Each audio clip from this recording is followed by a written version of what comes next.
Breaking news, Syrian President na si Bashar al-Assad nagpasaklolo na umano sa Israel. Ang balita ay nagmula sa isang ulat na inilathala ng Saudi Ilap media outlet kung saan ayon umano sa isang opisyal ng seguridad ay ipinadala ni Syrian President Bashar al-Assad ang mensahe sa Israel na humiling ng tulong militar laban sa mga rebelde na kumontrol sa malaking bahagi ng hilagang kanlurang Syria. Ang mensaheng ito ay ipinasa mula sa isang tagapayo ni Assad na nakabase sa Europa at direktang ipinaabot sa isang Israeli security official. Samantala, hindi naman tuwirang tinanggihan ng Israel ang kahilingan ni Assad, ngunit sinabi umano nilang kailangan muna nilang alisin ang mga milisyang Iranian mula sa Syria bago nila pag-isipan ang pagbibigay ng tulong.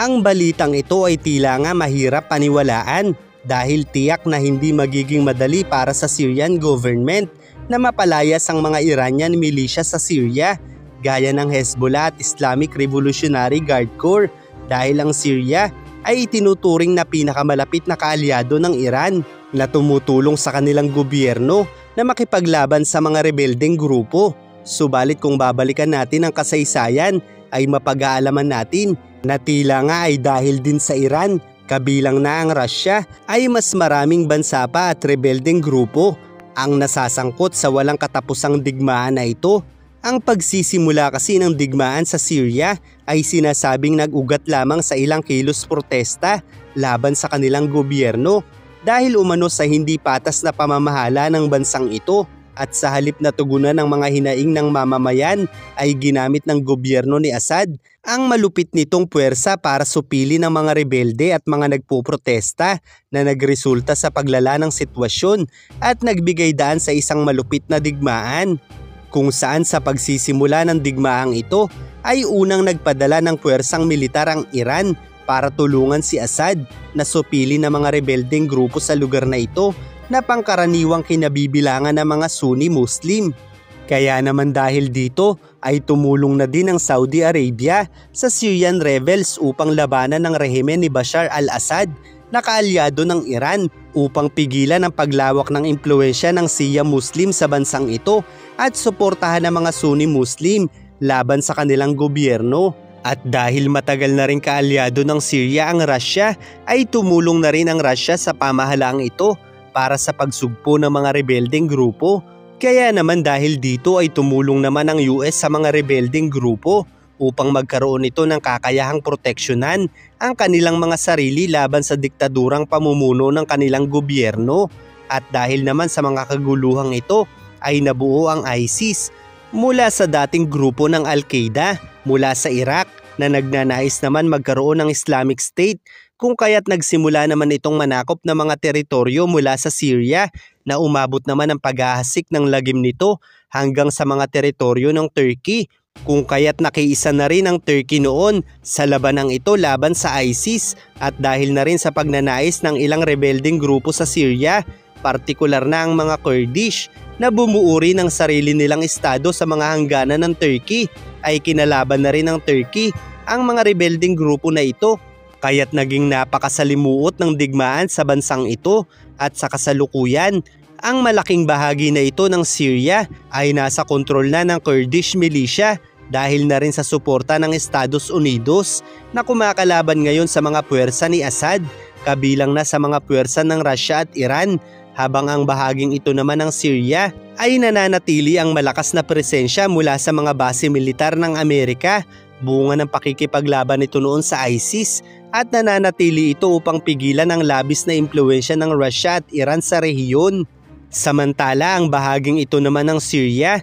ay kontrolado ng mga rebelde na noon ay sinusuportahan pa ng Saudi Arabia, subalit sa paglipas ng panahon ng rebeldeng grupo ng HTS na may kaugnayan sa Al-Qaeda ay nagkaroon ng mas malakas na impluwensya sa magkakaibang rebeldeng grupo sa rehiyong ito na tumataliwas naman sa mga pagnanais ng Saudi Arabia, kung kaya't hindi na ito sinuportahan pa ng Saudi. Habang ito naman ang teritoryong kontrolado ng Turkey sa Syria, kung saan ang mga rebeldeng grupo gaya ng Syrian National Army ang nagkukuta sa mga teritoryong ito, kung saan ang ilan sa kanila ay sumusuporta sa HTS na direktang kumakalaban ngayon sa puwersa ng Syrian government, Russia at Iran, kung kaya't dahil dito ay halos nagbabanggaan na rin ang puwersa ng Turkey laban sa Russia at Iran sa bansang ito. Samantala ang Israel naman ay may matagal ng kontrol sa Golan Heights na nagsimula pa noong 1967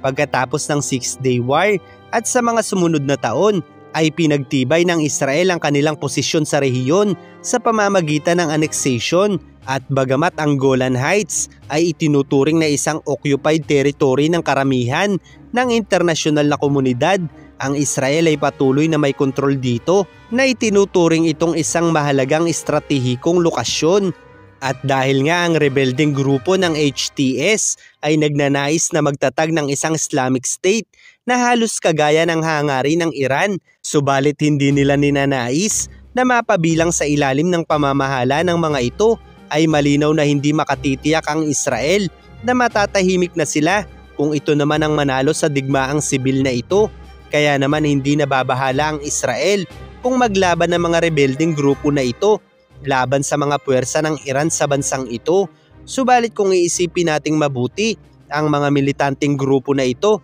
ay nagtatagumpay lamang dahil sa pinahihina na ng Israel ang puwersa ng Iran, dahil sa digmaan nito sa kanilang mga milisya at dahil din sa kanilang mga pag-atake sa Syria, kung kaya't nagkaroon ng kalamangan ng mga rebelding grupo laban sa pamahalaan nito. Kaya naman hindi imposible na maisip ni Assad na ang Israel lamang din ang susi sa katahimikan ng bansa nito, dahil kung tutulungan sila ng Israel ay maaaring mas magiging madali lamang para sa Israel at Syrian government na patalsikin ng rebelding HTS sa bansang ito, at maaaring maiwasan pa nila ang pagpapatuloy ng pinakamasalimuot na digmaan sa bansang ito. Subalit iyan ay maaaring mangyayari lamang kung paaalisin ng Syria ang Iran sa bansang ito, dahil iyan ang kahilingan ng Israel bago nila tulungan ang Syria sa labanang ito. At kung tutulong ang Israel sa labanang ito, ay maaaring ang puwersa na ng Israel ang pumalit sa posisyon ng mga militanteng grupo ng Iran sa bansang ito, kaya't sa madaling salita ay mahihirapan ng makabalik pa ang Iran sa bansang ito kung papayagan ng Syrian government na tulungan sila ng Israel sa labanang ito, dahil hindi naman maitatanggi na halos maubos na ang puwersa ng Iran sa labanang ito, na maaaring nagdulot ng desperasyon sa Syrian government na humingi na ng tulong sa Israel para sa labanang ito.